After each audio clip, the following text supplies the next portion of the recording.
ஒரு தவளையை பிடித்து தண்ணீரில் போட்டு கொதிக்க வையுங்கள். தண்ணீரின் வெப்பம் அதிகரிக்கும் போது தவளை தன் உடலை அந்த வெப்பநிலைக்கு ஏற்ப மாற்றிக்கொண்டே வரும்.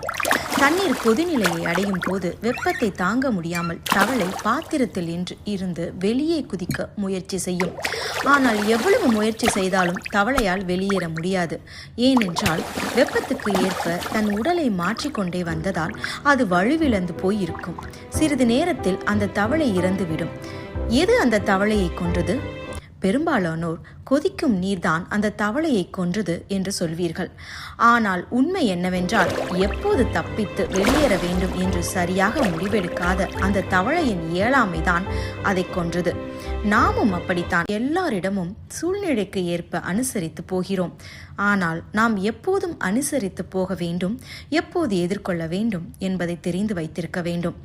மன ரீதியாக, உடல் ரீதியாக, பண ரீதியாக மற்றவர்கள் நம்மை நசுக்க ஆரம்பிக்கும் போது நாமும் சுதாரிக்காமல் போனால் மீண்டும் அதையே தொடர்ச்சியாக செய்ய ஆரம்பிப்பார்கள். உடலில் வலிமை இருக்கும் போதே அவர்களிடமிருந்து தப்பித்து விடுதல் நன்று.